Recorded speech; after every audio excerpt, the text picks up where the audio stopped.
Welcome to another episode of the Orai Show, where we demystify what it means to be a world-class speaker.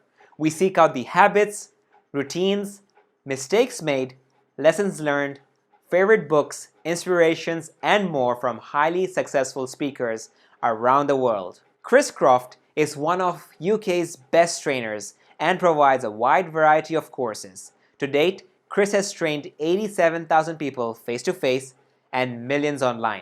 Chris is also a successful author with his first book, Time Management, published in 1996, and then 14 more books since. His tip of the month email goes out regularly to over 20,000 people. He also has a YouTube channel with over 15,000 subscribers and over a couple million views. And not to mention the 34 courses he created for LinkedIn Learning. Chris thinks and writes about presentation skills, management, negotiations, and happiness.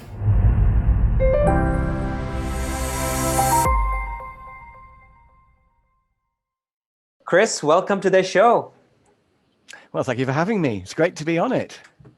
Awesome. I'm very fascinated by your entire life. Somewhere I read that in your undergrad, you did 1% engineering, 49% record library, 10% unicycling, 30% chasing girls, 9% alcohol, 1% Carol Vorderman's electronics lab partner. And then you did an MA in manufacturing engineering and finally ended up being a top-class coach, an author, and a keynote speaker.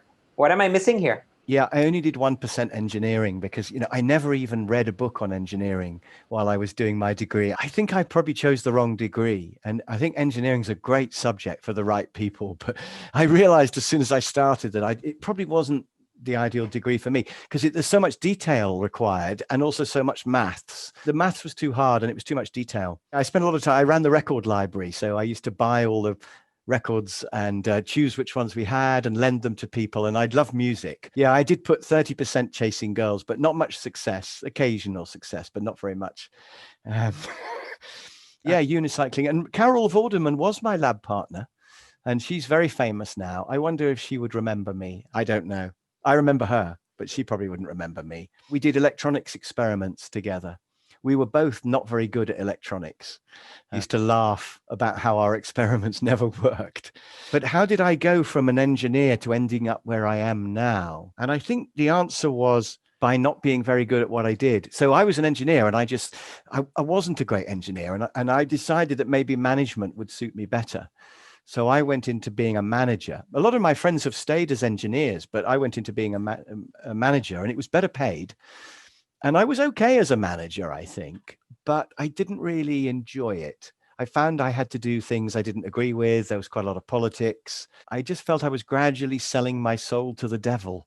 I don't think all managers have sold their souls to the devil, but I just felt it was pulling me in a direction that wasn't right for me. So there was a job advertised as a university lecturer teaching operations management. And I just thought, something's got to change in my life. I don't want to be a manager forever. I can't really do anything else. But there was this job as a university lecturer and I thought I'll apply for that. And I applied for it and was amazed to get it. So there I was as a university lecturer. And at last, it was like I had discovered what I was born to do, and teaching the students was such fun. It was great. And so that was the start. And then later on, I went self-employed and it all carried on from there. But it was really just an accident. I love that advice. And I can see how you might not be alone in the world on that pathway, right? A lot of us are molded by society to pursue a path. Our parents tell us to become doctors or engineers. Yeah, that's right. Yeah. But what happens is we're not good at it. Maybe we fail in math. Maybe we just cannot do calculus anymore. And so we just aren't a good engineer. And I reached a ceiling because at school I was good at maths and everybody said, oh, you should be an engineer. But I found when I got to university, there was this ceiling and it was like, that was it.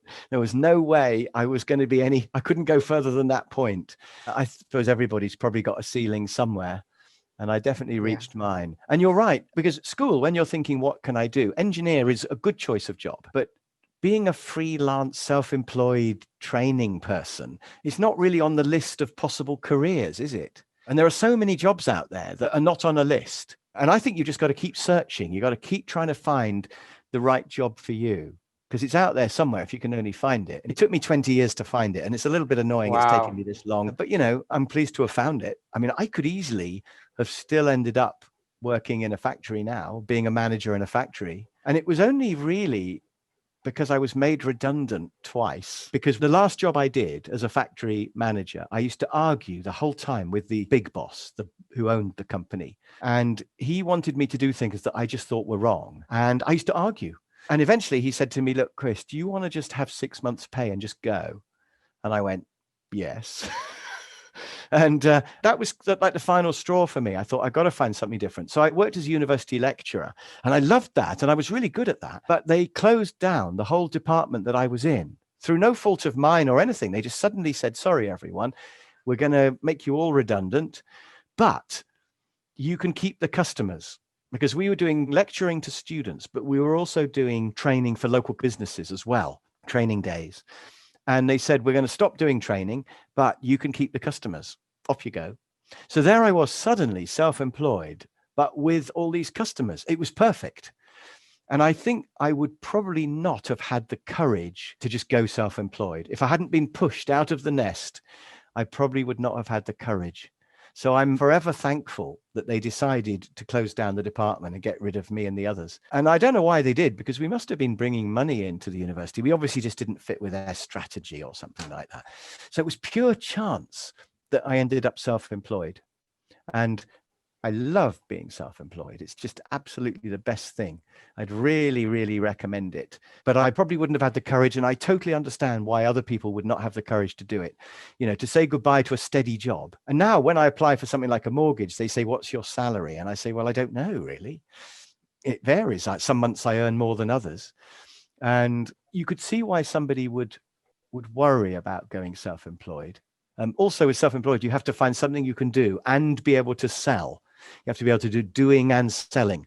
And I think a lot of people worry about the selling when actually it's not a problem. If you're doing something that you like doing and you're reasonably good at it, you'll always get repeat work and referrals and customers come in. It's not a problem. But I think fear of selling stops people going self-employed. And that's a real shame, because then they end up doing a job they don't believe in, really, working for a boss who's maybe not very nice, but they just think, what else can I do? And I'm really glad I was pushed into this world I'm in now. That's a nice story of how the universe actually put you where you are, from being bad at math to getting your engineering manager tell you, hey, take a 6-month pay. And finally, when you became a lecturer, you were happy, excited about that. The university decided to change the strategy, and you were left on your own with clients. So that took you about 20 years. Any advice you would give for other people to shorten that time from 20 years to maybe 5 years? Well, I think I survived and did well because I adapted. So I think you've got to adapt to what's going on. And, at the moment we've got this virus.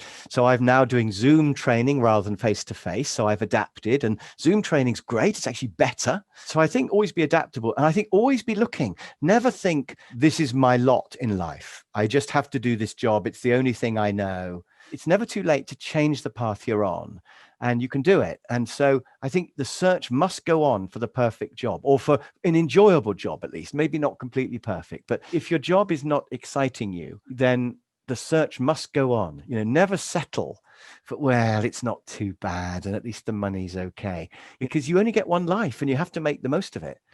So I think my advice would be to keep looking. And I just assumed that being a production manager in a factory was what I was going to do my whole life. And it was only after it got really bad that I just thought, I've got to find something else. I'm not going to keep doing this.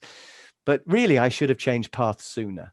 So I think my advice would be, don't settle, but keep looking, relentlessly searching. And of course, you don't have to chuck in your job and look. You can look while you're employed, and you can just start asking people, what do you do for your job? What's your job like? And you could start thinking about possible things. You could maybe start a side hustle, just do a little bit of training or whatever it is you'd like to do in your spare time, and see if it looks like it's going to work. So you can test it, but never settle. I think that's what I've learned the hard way, really. I'm a big fan of side hustles. In fact, that's how our startup got started. I was still a college student, did not decide to drop out and chuck that. Instead, let's say I was looking exploring, right? Trying to build something on the side as a side hustle, a side project, something I would do on the weekends with my co-founder. Yeah. And it turned out to be where we are today with a very Yeah. successful app, raised money from venture capitalists, and helping thousands of people across the globe with their public speaking skills. So you're Yes. very right. You do I not think, have to give up something yeah, stable to yeah, find and to look. totally. And I think the side hustle gives you a chance to find out whether you are good at it and whether you're going to enjoy it, and also whether you can sell it or not, whether the whole thing's viable or not. So definitely I would try it on the side first. And a lot of jobs can be done in a small way first. And certainly what I do, running training courses, you can definitely do the occasional training course. And in fact, while I was at the university, we used to run training courses for local businesses. And somebody said to me, why don't you take a day off and come and run one for us? Just not through the university, but just for us. And we weren't supposed to do that, but everybody did that. So everyone at the university had various side hustles. Some people were doing strategic consultancy and things as a side hustle.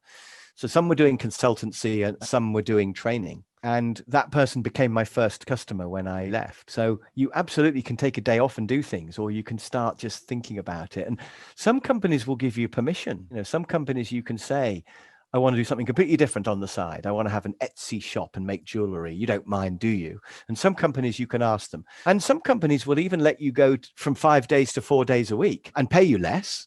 But then you can have one day off a week when you can work on your side hustle. There are lots of different ways you can do it, but the search must always go on for that perfect job. Definitely. I love that. So all those who are listening, if you're always been feeling this thing that you have a drive in you, this feeling of wanting to be an entrepreneur, Chris just gave us brilliant ideas. If you're employed, ask your boss if you can work 4 out of 5 days and take one more day off. Better than actually losing your job and saying, I'm going to quit, right? Or Yeah. you can just start something, but try and focus on selling, because you can have the best product, you can have the best service, you can have the best idea, but if you cannot prove that it's viable to be sold, it is nothing. It's not going to make some passive income for you. So make sure that before you quit, figure out a way of having a passive income. And that still stands for service providers like Chris. He was a trainer. And you can try that before you actually quit your stable job. You absolutely can. Everyone can learn selling. Don't let fear of selling make you think, I could never do it. Because I think a lot of people, not just trainers, but maybe you want to be a builder, but you might think, I think I'm quite a good builder, but could I sell enough building jobs to live? And any job, people worry a lot about the selling, but selling is just a process that you can learn, and it has a few skills which you can learn, like questioning and that sort of thing. And it's learnable. Say, read a few books on selling or do some online. I have an online sales course, but there's lots of great books on selling out there and you can learn it. So don't let fear of selling stop you from at least considering a side hustle. And as Danish says, once you've got your thing, whether it's a product or service, you can then try selling it and see if it works. And if it does, then you can learn selling and also learn marketing, because both of those are great ways of making income from your product. For marketing, one of the places that I recommend is ClickFunnels. Really helps people set up quick landing pages with their value proposition and have a checkout page all in one place. So that's another way of figuring out how to start making money from your service, product, or idea. Yeah, I've been using ClickFunnels as well. Absolutely. Marketing is fascinating. I've been looking, for example, at repurposing content. So if you have quite a good blog idea, you can put it on your blog post. But you can also make a YouTube video, put it on there. You can have a LinkedIn post, and the LinkedIn post can point to your YouTube video. Recently, as well as doing training, I've been coaching people to become trainers. And I've got a funnel there where I've been putting out YouTube videos. And at the end of each YouTube video, it says, if you're interested in this kind of thing, if you want to become a trainer, contact me. And then when they click, then this funnel brings them through to me and they can book into my diary. So it's not really selling, it's marketing. And I get about 10 inquiries a week from YouTube, of which 1 or 2 are people who are really good, who want to do it. And I only want 1 person a week. It's all I could cope with, really. So my YouTube videos are my complete machine, and the YouTube ads are very cheap. And then There's a thing, I don't know how much you want to know about this, Dinesh, but there's a thing called remarketing. If you watch one of my videos on YouTube, YouTube knows you've been there. I don't get a list of viewers, but YouTube knows everybody who's been there. And then when they watch something else, maybe a video about cars or something like that, up will pop an advert from me saying, hey, if you want to be a trainer, contact me. And they'll think, oh, that's that guy. I watched his video earlier. Oh, yeah, I'm interested in that. So it only advertises to people who've watched my videos. So it only advertises to people who are interested in me. And that's called remarketing. And I think that's really, really clever, isn't it? So that means that my adverts are not wasted on people who don't know me. They think, I've watched one of his videos. Yeah, it was that guy. So I think the whole world of marketing is well worth exploring. And it's worth paying somebody to help you with all of that. Because I've only learned about this by paying somebody who's helped me. I think you can't do anything without a coach. So whatever business you're doing, it's much, much easier if you have somebody who's already done it to tell you how. If you're thinking about getting into training, you should have me as a coach. But whatever you're thinking of doing, you need to get somebody to teach you how. And marketing is like that. It's a whole complicated jungle. But things like YouTube ads and remarketing and ClickFunnels are amazing. If you can set up a little machine, which then just brings you in customers forever, that's really good use of time, isn't it? And for our audience who's listening and wondering, why are we diving deep into marketing and selling? Well, the goal of this episode is to demystify what it means to be a world-class speaker or trainer. And these are some of the behind the scenes that you're actually getting to see. Yeah. You don't just become a world-class speaker from nowhere. You need to get some exposure. You need to market yourself. You need to sell yourself. And Chris just described to us a great marketing funnel that works for him, which is his YouTube black box that leads to views. Those views leads to inquiries. And from those inquiries, let's say he gets 1 or 2 sales a week. That is what a funnel looks like. So if you want to become a world-class speaker, you need to figure out something that can help you do that. And as Chris mentioned, any skill, any ability, you need a coach. So if you don't have that skill with you, that marketing chops, figure out and find a coach for yourself. Before I was very scientific about it, I had this idea. So I would mostly do a training course for a whole day. So I would talk about, let's say, project management. That's the subject I do most, actually. And they would pay me £1,000 to talk to maybe 20 people for a day. So £50 a head, it's good value, it's all fine. And I remember thinking, if I recorded this whole day and stuck it on the internet and said it was maybe £1 to watch the whole day, I would perhaps get 1 million people watching my training day, and I could make £1 million. And I remember thinking I should do that. So I did. So I recorded a whole project management course, and it wasn't just a 1 day continuous. Obviously, I cut it up into little videos, and I made about 40 videos that covered everything I would tell you in a day of project management. And I spent £20,000 of my own money uploading all of this onto a website. Then I put it on there for sale for £300 because I thought if I could sell it for £300, if I sold, let's say 100, then I would get my money back. And I thought I could probably sell 100.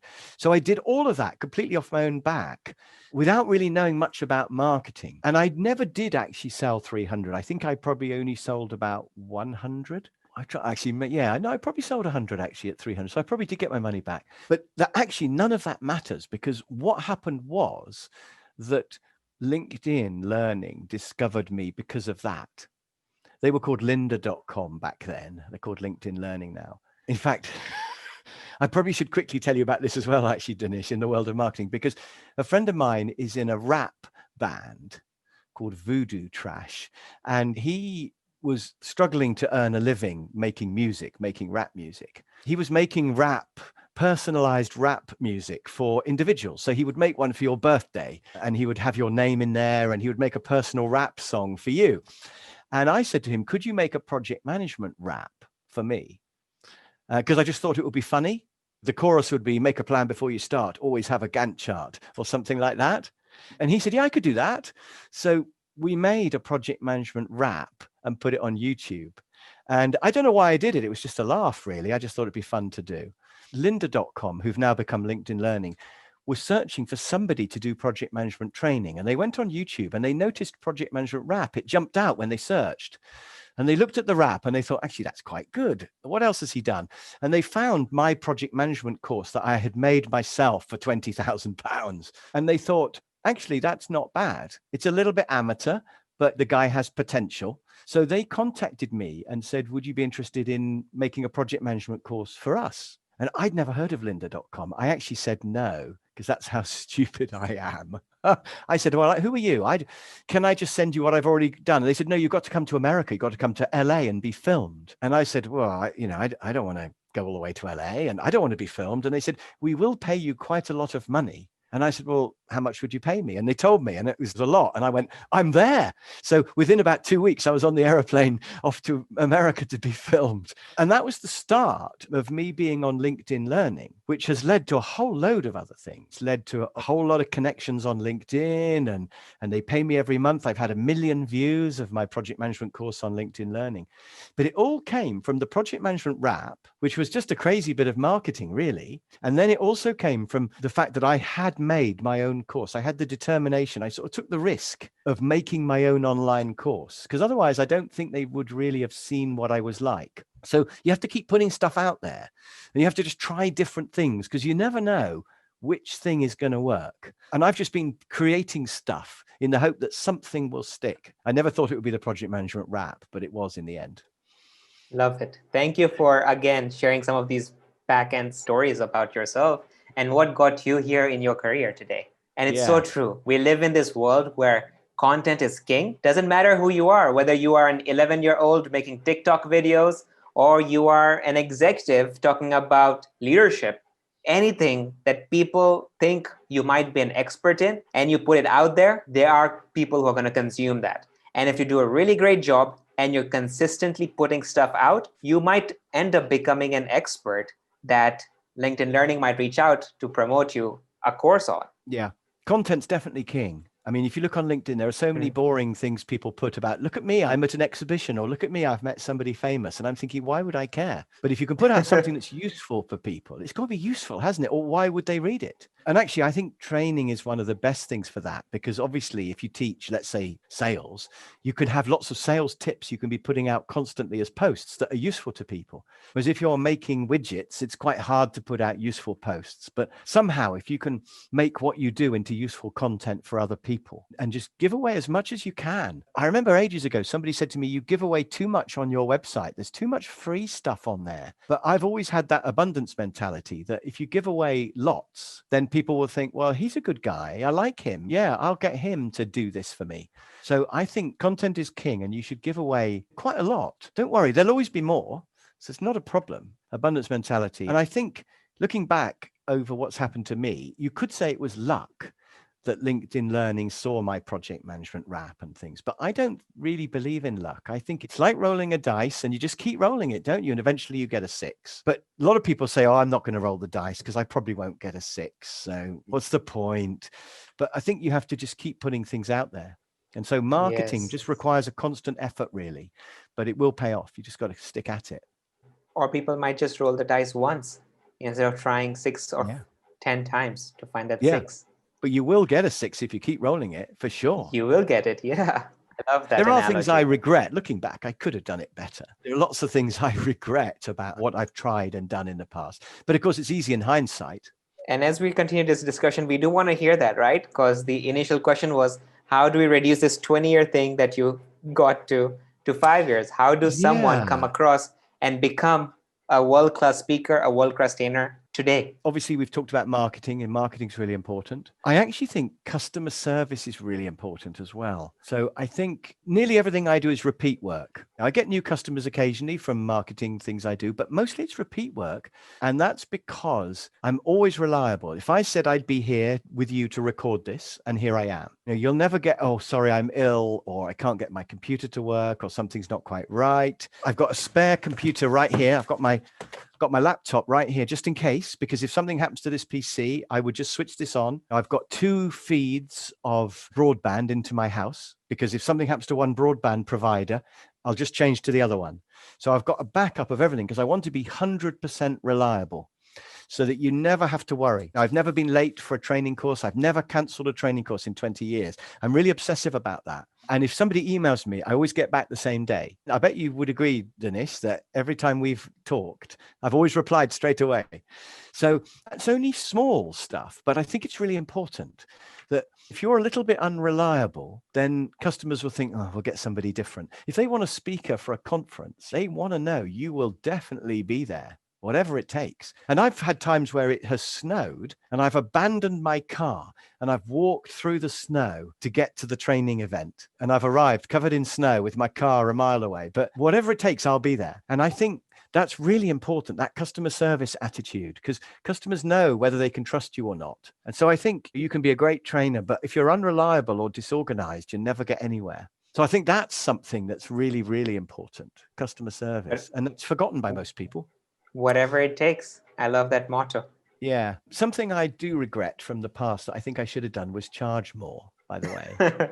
And I think this is an important thing for people to know when they're starting out, that they worry about, oh, I don't think I could charge that much, could I? And if you undercharge, then people think you're not going to be very good. But also your diary fills up quite fast with badly paid work. And then you can't get rid of those customers because obviously they're going to stay around because you're so cheap, assuming you're good as well. You'll never get rid of them. And that's fine. But I could have charged a lot more, a lot sooner. And it was only really when I started to get money coming in from my online courses, like with LinkedIn Learning and Udemy, udemy.com, I've got courses as well. And when money started to come in from those, I then became confident enough to think, well, I need to get rid of a few customers because I'm too busy now. And I thought, I'll do that by putting the price up. And when I put the price up, they all just said, okay, then.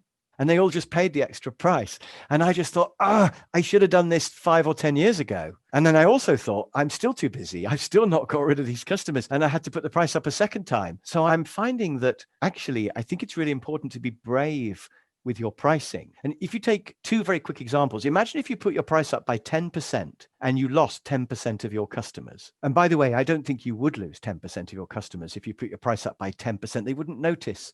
The difference between £10 and £11, I don't think they would even notice. But if you did that and you lost 10%, you'd end up making the same amount of money, but you'd be only doing 90% of your work. And if you take a more extreme case, imagine if you doubled your prices and you lost half your customers, you'd be earning the same amount of money, but in half the time. And that would give you time to think about new products or do better marketing or go to the beach or whatever.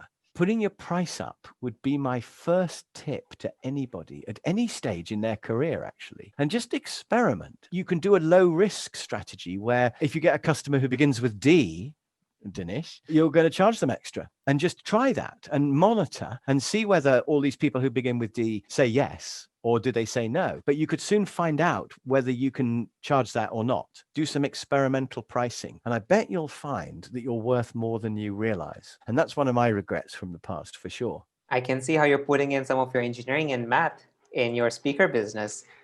Yes. Charge double and save half your time and go to the beach. Yeah, absolutely. Having said that, I'm still not on the beach now. I'm doing 3 things at the moment these days. So I do training either face-to-face or over Zoom. And then I'm making videos and putting them on Udemy and LinkedIn Learning. And then I'm coaching other people to be trainers. And any one of those things actually would be a perfectly good living. And I'm doing all 3. And really, I should get rid of 2 of them and just do 1 and spend time on the beach. But the trouble is, it's fun. You know, I like it. And there was somebody, I can't remember who said, if you can find work you love, then you'll never have to work another day in your life. And I find all of those 3 things really fun, because training people is really fun because you show them new things they've never seen before and you see them go, now I understand it. So it's great. It's really fun to do that.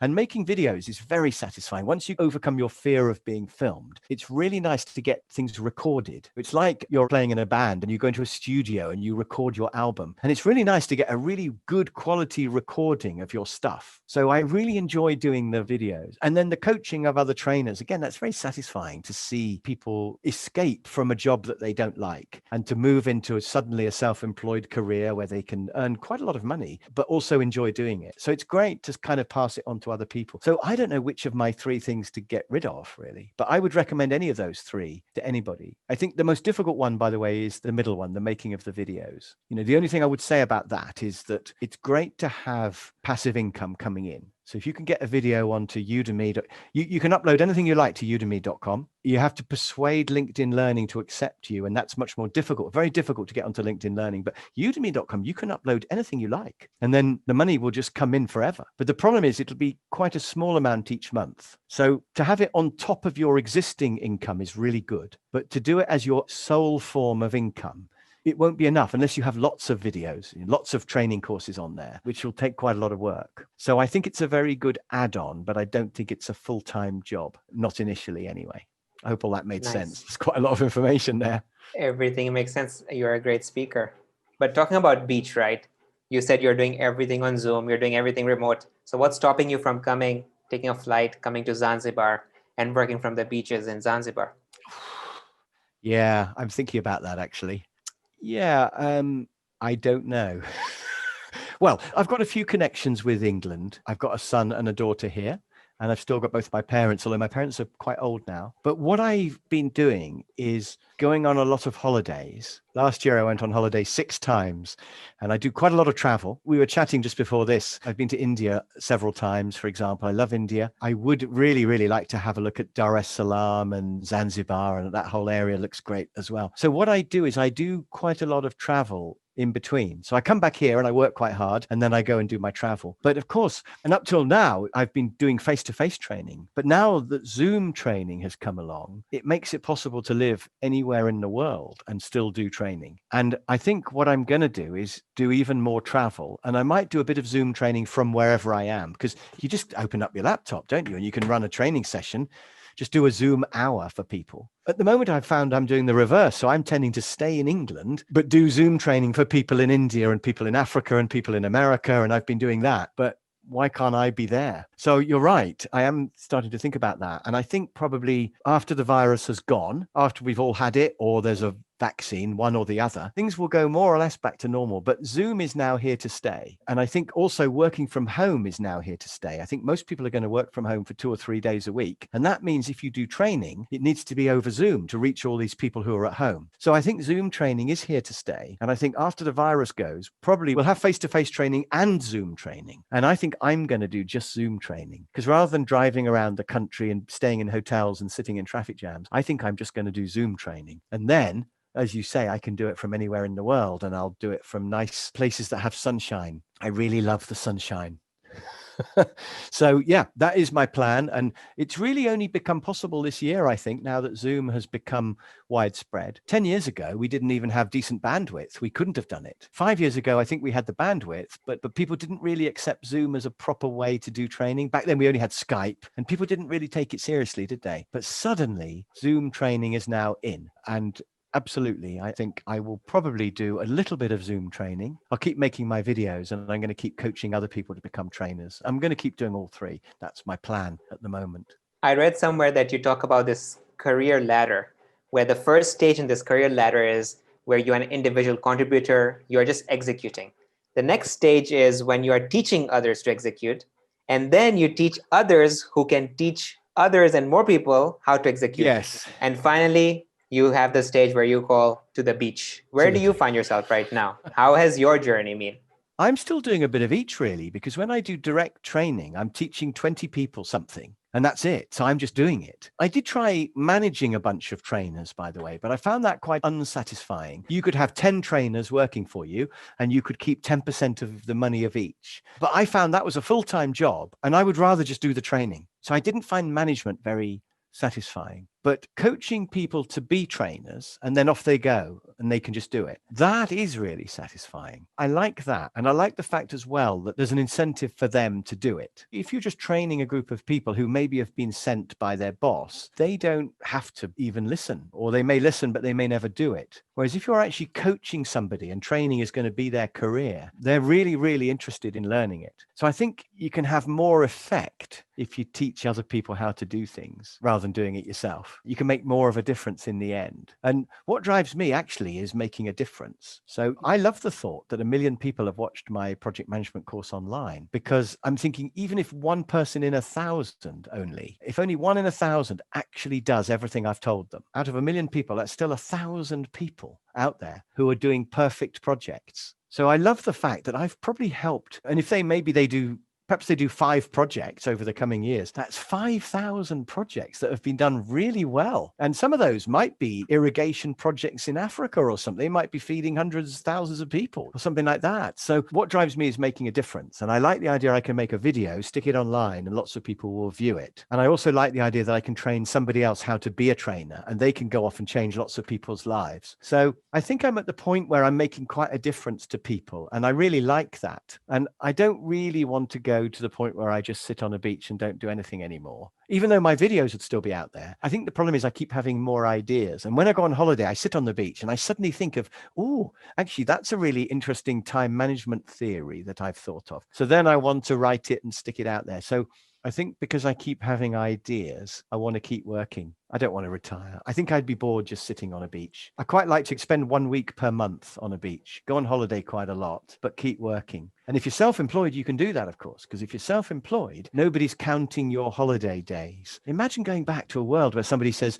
sorry, Chris, you've had 20 days off this year. You've now got to work solidly for the whole rest of the year. That would be awful. So if you're self-employed, you can work for 3 weeks and have a week on the beach. That's what I want to do. I don't want to be permanently on the beach. I think I would get bored.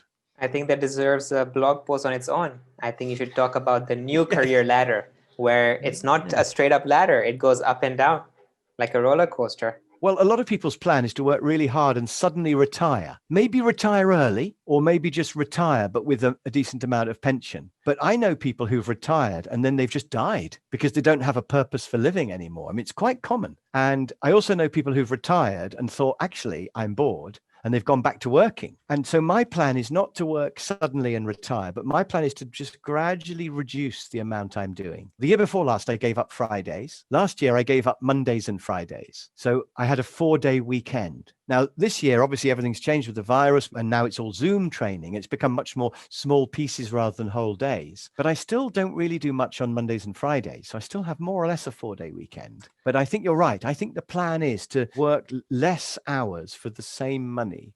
If you can do that, put your prices up and be more flexible, and either take off 1 week per month or maybe have a 4-day weekend and only work 3 days, because that's a much better ratio than only having 2 days off and working 5 days. So you could do that. But I think whatever ratio you go for, I think time is actually more important than money in the end. So the game is, how can you get more time? And the older you get, the more you realize that time is more important than money. I'm feeling a lot of energy come from you as you speak, not just here, but also in your videos. And I think that really differentiates you from other speakers I've seen. Does this come naturally to you? Is it something you've developed over the years? I don't know, actually. I do know that Zoom saps about 10 or 20% of your energy. So you have to make an effort to be more energetic over Zoom. So I think an hour of Zoom training actually takes up 2 hours of energy in a way. But I don't know where my energy comes from. I think you do have to be reasonably in good shape physically. I'm not really. I mean, my favorite food is curry.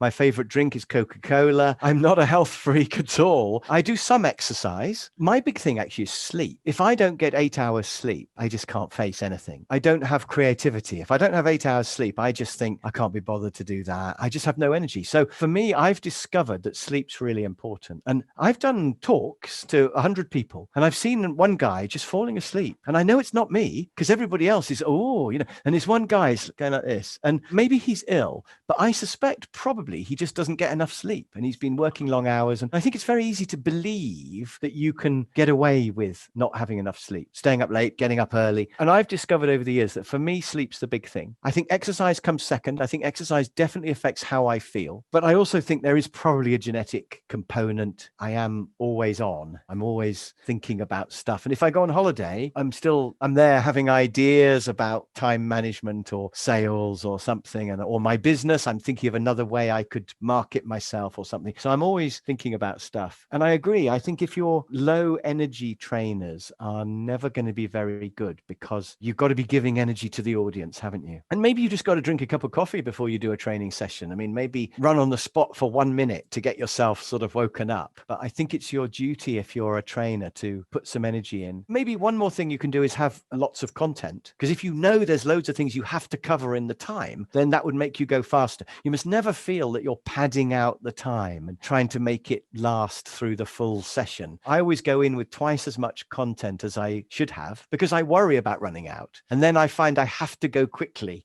because I've got so much to say. Maybe to have plenty of content is another way. But I think you've got to have a personal strategy that makes you put some energy in. You're right. It's really important as a trainer to have that energy. So sleep, exercise, maybe coffee, have a lot of content, and just have your own personal strategy to do that. Yeah. Which is great. Yeah. Those are all doable things, aren't they? Yeah. And we talked at the very beginning about adapting to what's going on. You mentioned a little bit about adapting to COVID, to Zoom. Do you have any tangible tips or tricks that you can give to other speakers regarding your setup, your demeanor, or the way you go about your keynote and your training over Zoom? Yeah. Before I talk about Zoom, adapting is really important. I've never met a successful person who's a pessimist. So I think every successful person in any job is an optimist. So when you're told we're all going to have a lockdown, I'm thinking, well, maybe everyone's going to do online training. And when people were furloughed, the only thing they were allowed to do was train. So I could ring a company up and say, look, the only thing you can do is train your people. Would you like me to train them? So I'm always thinking change, it means opportunities. And it's just a question of how do I adapt to that? So you must always be thinking there's probably an opportunity there. And what will they want when they're in that situation? So I do think adapt. But as for Zoom, I've got loads of things I could say about Zoom. Let me think, what would be my top things? Well, firstly, keep it simple. So I experimented with an iPad where I could write and it would come up on the screen and all this. And in the end, I've just found a whiteboard is the best thing. Just write on a whiteboard with a pen. So I've got one pen of each color. I've got spare pens just in case. And I write on my whiteboard and I send them a photo of the whiteboard after the session. That's the first thing.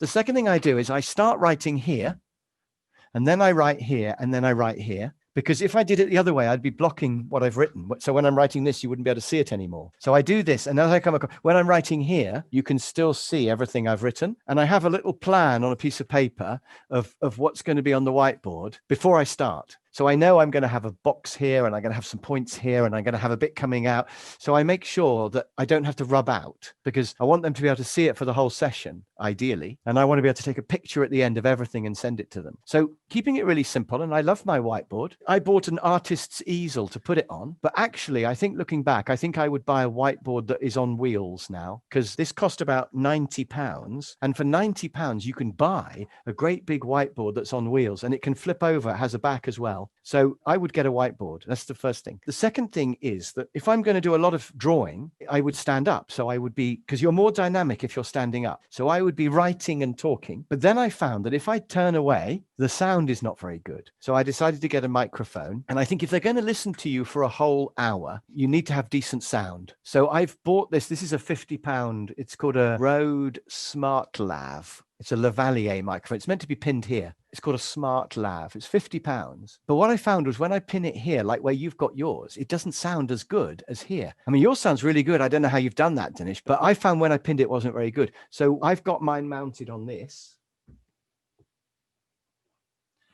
Initially, I made one out of a coat hanger wire.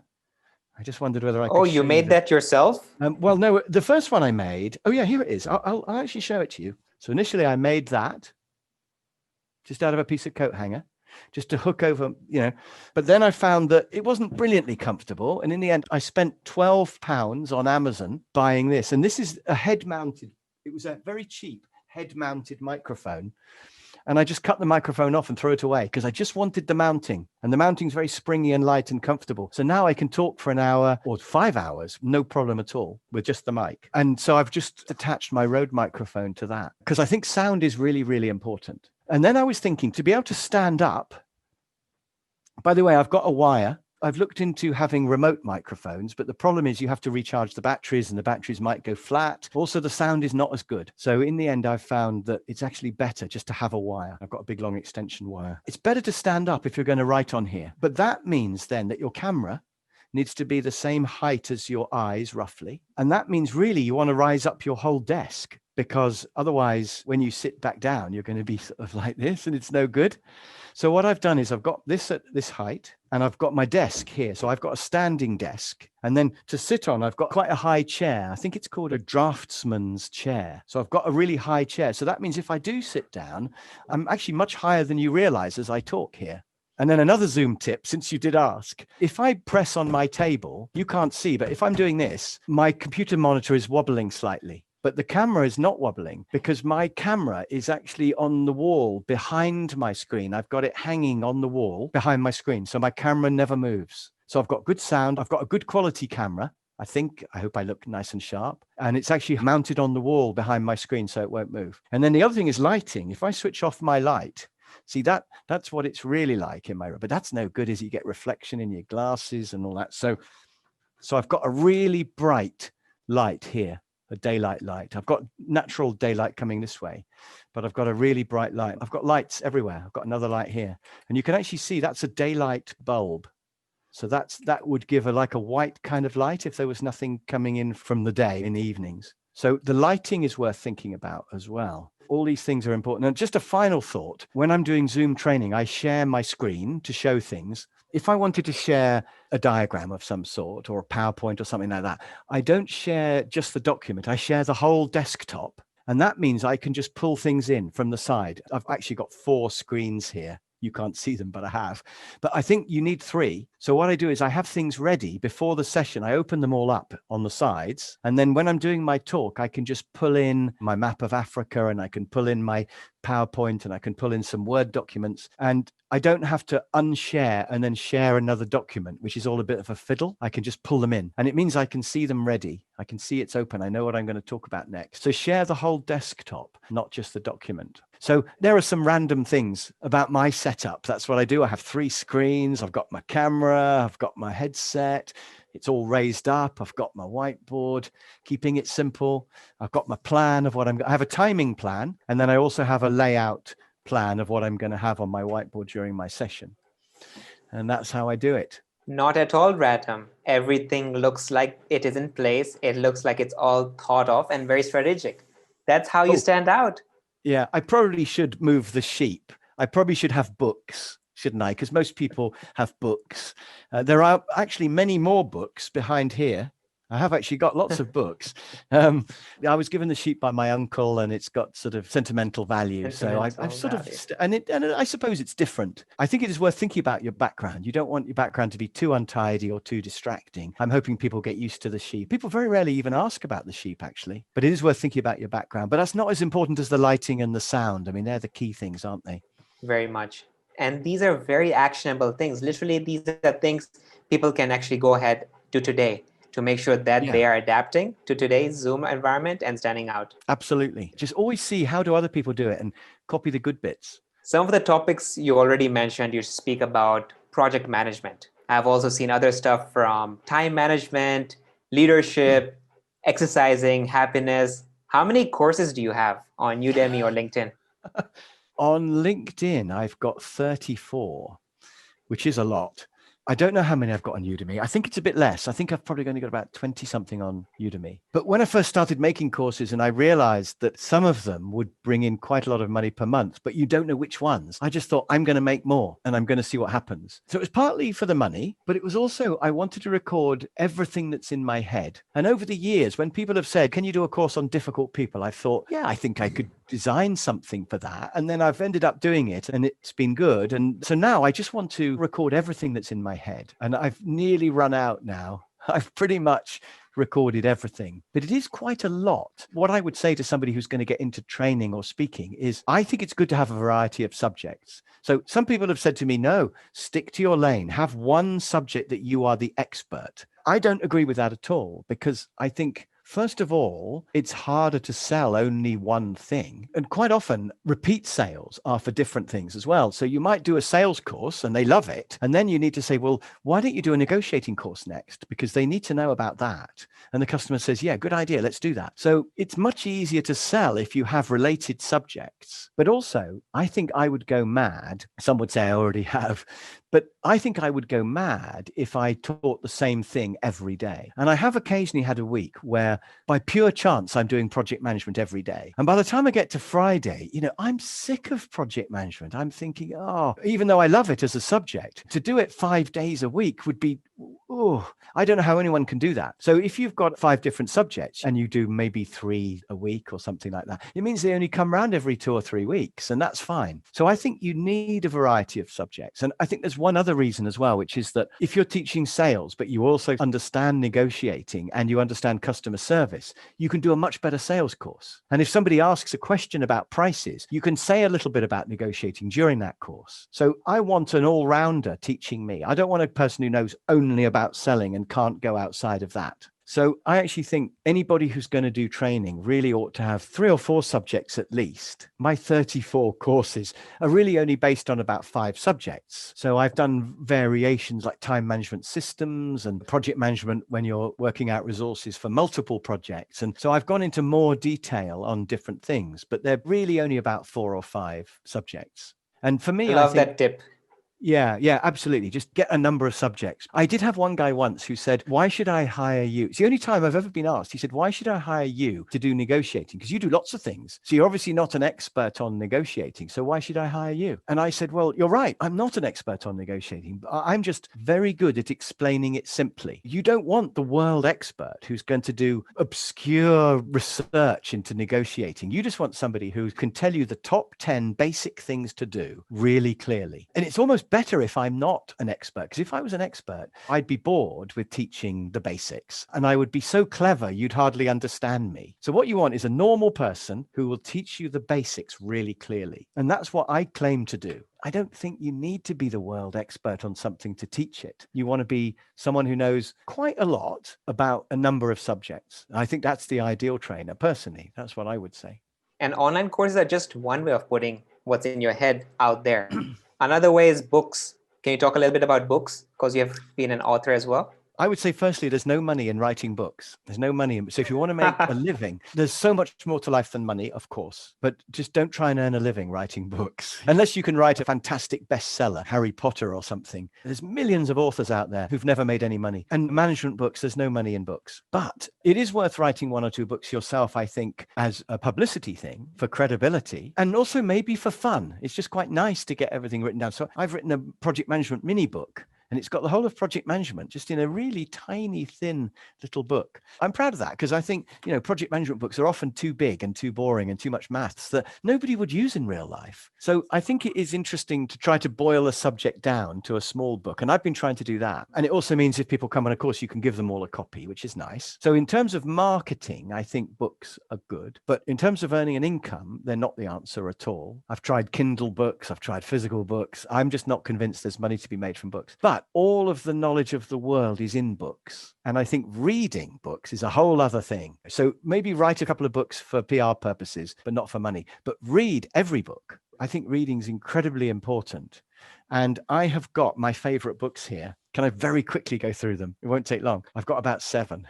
So The Road Less Traveled is the most amazing, fantastic book ever. So Scott Peck, just buy that and trust me, it's brilliant. If you want to know about the meaning of life, it's not the easiest book to read, but it's fantastic. I really like The Inner Game of Tennis, which has got nothing to do with tennis. So I learned from The Inner Game of Tennis that there's no point trying to compete with other people. Forget competing. There's other trainers in the world who are better than me, richer than me, have more viewers than me, but that's good luck to them, whatever. I'm plowing my furrow and I'm happy in my little furrow. And I also learned from this book that you'll never master anything. Don't try to master tennis or anything. Just enjoy it. Do it because you enjoy it. Anyway, that's a really interesting book. I've written a book called The Big Book of Happiness. I'd mention that. I've also written a book called Management Vegetables. That's the strangest book in the world. Management Vegetables is full of really weird illustrations and things. The anchovies of anxiety are in there. If you want a kind of a really strange, fun book, one of my favorite books ever is a book called The Goal. Look how well read that is. The Goal by Eli Goldratt. That's about operations management and production. But if you run a factory, you must read it. I've got 3 more. Influence by Robert That one looks a little bit. That one looks a little bit opposite. Yes. That one looks a little bit opposite from the tennis one because it talks about beating the competition, the goal one.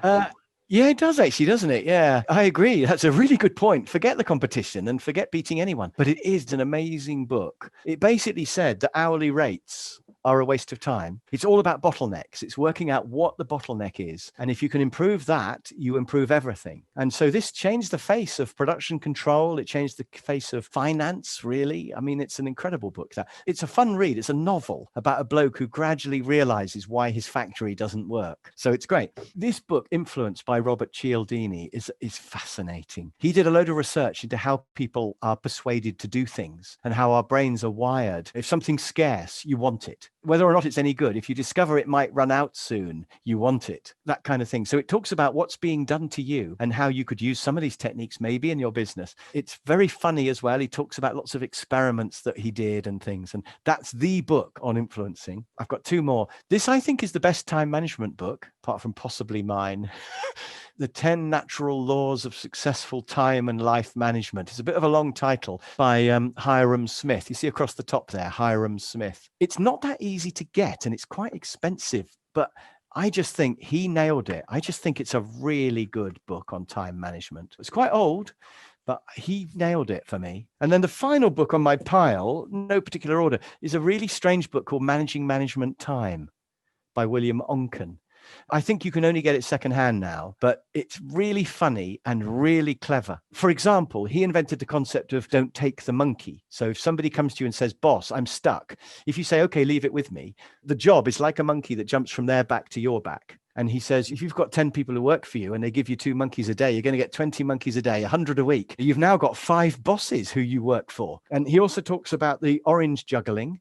There are 3 oranges. There's the stuff you want to do, there's the stuff your boss wants, and the stuff the system wants. And he says you can never satisfy all 3. But if you only satisfy yourself, you'll be in trouble. If you only satisfy your boss, the system will. And then if you only satisfy the system, then your boss won't be happy. And he talks about how some people only can juggle 1 orange and some people are juggling 2, but it's still a problem. Because if you keep your boss and the system happy, but you don't do what you want, that's no good. There's some amazing concepts in managing management time. It's not really about time management. It's more about management and surviving in organizations. But I really would recommend that book. Those are some books that changed my life. I hope that's an interesting book tour, but they're the ones I'd recommend. So in summary, if you want to become a successful speaker or a trainer, writing books may not make you a lot of money. It'll give you the publicity, it'll give you the press, it'll make you more as an expert known in your field, but definitely read books. That's one of your biggest tips. Totally. And I think my job, if I'm going to teach you, let's say sales, my job is not to have invented something. My job is to have read lots of sales books, pulled all the best bits out, and then present to you all the best bits. And that saves you the time of having to do all that. And then obviously, if I can motivate you to do it as well, that's even better. But I think my job is actually to curate all that information, if you like, and to decide what the best bits are and present those to you. Ideally, there would be the classic theories that have to be in any, like features and benefits or something like that. There would also be some clever little nuggets that you perhaps would never have found because they're hidden away in some obscure book like that nobody's heard of.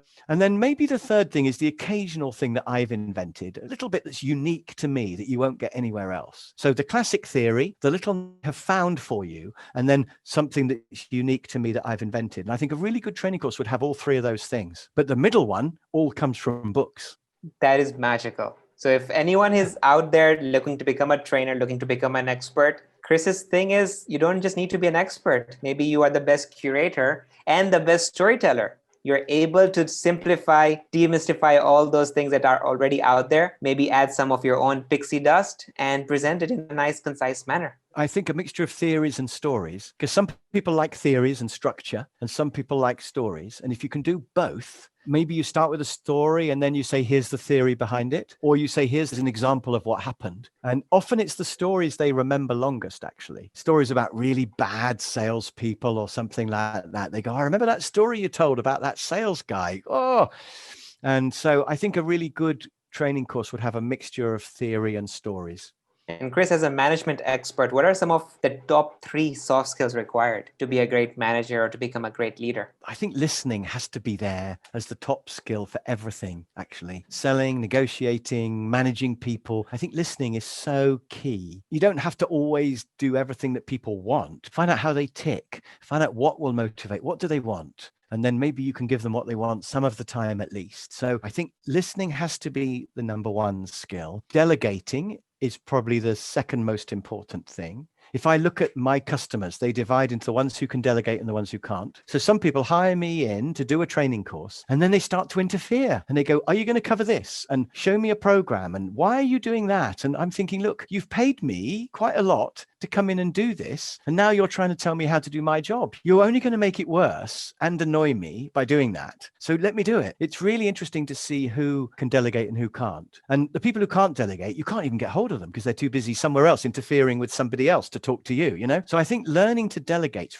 really important and actually quite difficult. I interfere in other people all the time because, you know, I've got opinions on what I want and I don't entirely trust them and I think I could do it better and all these reasons we have for not letting go. So I think to learn to delegate is really hard and to think, okay, they're going to do it only 80 as well as me. That's what we think, isn't it? We tell ourselves, but that's fine. It's good enough. And that last 20% is only in my mind anyway. So I think delegating, learning to let go is really key. So listening, delegating, and I think my third one would probably be thanking people, because most bosses, they just don't thank people very often. And they'll say things like, well, you're being paid to do it. You want thanks as well? They'll say, yes, I do actually. Or they'll say, well, I'll tell you if I'm not happy. And thanking just has such a big effect on people. They love it when they're thanked. I saw a bit of footage recently. There was a bloke on an aeroplane and they were secretly filming him. And it turned out he was a trainer who trained pilots. So when the pilot did his announcement, he said, well, welcome to the flight. We'll be flying at 30,000 feet on our way to Cairo. And I'd like to say a word of thanks to a particularly important person who's on the flight today. And they showed this guy and he had no idea what was going on. And then they gradually revealed who he was. So the pilot was saying, I want to thank him because he changed my life. He taught me how to fly. And thanks to him, we're all flying in this plane today. And then all the air hostesses came up the aisle with flowers and champagne for this guy. And it was the most fantastic emotional moment. And the pilot came back, and I suppose the plane was flying on autopilot. I don't know. But he actually came back and shook the guy's hand and everybody clapped. And it was fantastic. And so thanking can be a really powerful thing, really powerful. And most bosses never thank anybody, even though it's free, it's quick, and it's really powerful. So I think to make sure you thank everyone who works for you at least once a week for a real thing they've done. And you might think, well, that means I've got to know what they're doing. Well, yes, you do have to know what they're doing. But if you can find something good to thank everybody for individually once a week, then I think you'll have loyalty forever and it's free. So I would say listening, delegating, and thanking would be my big three things if I could have only three. Wonderful. I can do the third one right now. I want to thank KG, our head of marketing, for getting Chris on board for this episode, preparing the show notes, preparing these wonderful questions that has been leading to a great conversation with Chris. Thank you, KG. Yeah, thank you, KG, for asking me. I hope it went the way you hoped. It was probably different to what you expected, but hopefully it was worth doing. Last thing from our end, Chris, you have probably gone and seen through 2 different recessions since you decided to become your own boss, your own entrepreneur. Yeah. One of the things you already mentioned at the beginning is to learn how to adapt, not to be a pessimist, to see opportunities in change. Is there any other way you have personally coped with recessions? Any tips for our audience in these trying times? I would say 3 quick things. I think firstly, it'll probably be fine. We're always worrying about something, aren't we? Oh, in England at the moment, it's Brexit. Oh, Brexit. I didn't vote for it, but I'm sure it'll be fine. And I think we always have the next thing to worry about. It's almost like human nature. I turned up to do a course once and somebody said to me, yes, aren't you worried? And I said, what about? Oh, well, Donald Trump's having a meeting with Kim Jong-un and there might be a nuclear war. And I'm thinking, well, why worry about that? I can't do anything about it. And it'll probably be fine. And of course, actually, it was fine. They were kind of almost friends, weren't they, those two? So I think the first thing is it probably won't be as bad as you think. And it goes back to being an optimist. There's always something for you in a situation. You'll find a way through. If you're confident that there'll be a way through, it's like these people who stop at a roundabout and then they wait for ages for a big gap. And if you just merge with the traffic, it'll be fine. So I think that's the first thing. I think the second thing is to be T-shaped. I don't know if you've seen that idea. So ideally, you would have a broad number of things you can do, like maybe lots of training courses you can teach, because at any one time, half of those will be in demand. You don't want to only have one, but also go deep into one. Be a real expert on one thing, because then you'll be in demand for that one thing. But you should do both. Never just be an expert in one area, because what if something changes and we don't need that expert anymore? Then suddenly you'll be in trouble. So you want to be broad and deep in one thing, and then you'll probably have more security. But the final thing I would say in a recession is I would rather be self-employed, Because if you work for a company and their sales drop by 10%, that could be enough to make them loss making. And suddenly they're going to go bust. Or maybe they decide to make some cuts and they decide you are one of the people who get cut, even if you're doing a perfectly good job. So it's not in your control. So I think working for a company in a recession is quite risky. Whereas if you're self-employed and you have a reduction of 10% in your work, then all that happens is either you earn a little bit less, but it's still okay, or you have to work a little bit harder to earn the same amount. And you can still do that. You know, you lose one customer, you can just try a bit harder, do a bit more selling and get another customer. It's within your control to recover and be okay. And you don't lose everything. Whereas all your eggs are in the same basket if you work for an employer. So people think being self-employed is less secure. I think the opposite. I think it's more secure in a recession. I wouldn't suddenly go self-employed right now because a recession is coming. But I think generally it's worth thinking about self-employment as an option. What is there that you can do and sell? And don't be frightened of selling because you can learn it. And I think if you can be self-employed, then I think you're much better equipped to cope with whatever comes along. So there we are. I think that would be my recession-proof answer as an optimist. I like how we're bookending. At the beginning, we talked about adapting. We talked about being able to have a side hustle. Always be looking. Those are the two big things, adapting and looking. The best way to be ready for not just a recession, for any type of downturn. Maybe the economy is still healthy, but your company is laying people off. How can you be ready? By having something you are already looking at in the side, building a side hustle and trying to figure out how to sell it. And I think this is a great place to wrap up, Chris. Thank you. This has been so fun for me, and I hope it's been fun for you as well. Thank you again for taking the time. Certainly. It's been really fun. Yeah. I highly recommend people to check out your 34 LinkedIn courses, your books, like the big book of happiness you showed us, your books on project management. People can even check out your website, chriscroft.co.uk. I hope they can say hello to you on your Twitter, Chris Croft, LinkedIn. They can also find you easily. And I will also include all the lists to some of the things we talked about, to your books, to your courses, to you, in the show notes. Chris, do you have any last words, any parting comments, recommendations, anything you would like to say before we wrap up? If I could plug two things, actually. One is go on YouTube and have a look at my World Happiness Project. That's the name of the channel. I don't make any money from it, but I'm trying to make the world happier. Have a look at World Happiness Project. I'm putting a video up every week on actual practical things you can do to be happier. So that's kind of a fun thing. I think the other thing, of all the places where you could contact me, I would go to my website. As you say, it's chriscroft.co.uk or chriscroft.com and sign up for my tip of the month on there. It's free. Just put your email address in and I'll send you a free management idea or tip every month forever. Something to do with happiness or time management or success. I've got 20,000 people who get my tip of the month, and add yourself to my list and get my tip of the month. So just go to chriscroft.com and click on tip of the month, put your email address in, and then you'll be able to have free stuff forever from me. How good is that? So I think that's probably the best way to see what I'm doing and keep in touch. And you never know, you might want me to help you have some coaching and become a trainer like me. And I'd be up for that, but just go to my website and you can find all that stuff. But particularly tip of the month, I think that's probably the thing I'd recommend. It's free. Why would you not get that? So I think that's everything. Brilliant. But thank you so much for having me, Dinesh. It's been brilliant. It's been fun. I hope the viewers have found it interesting, but it's been fun talking and answering your questions. Yeah, definitely. Thank you. And again, all the listeners, I'll be putting in everything in the show notes. And until next time, thank you for listening. Bye, Chris. It's a pleasure. Bye for now. Bye.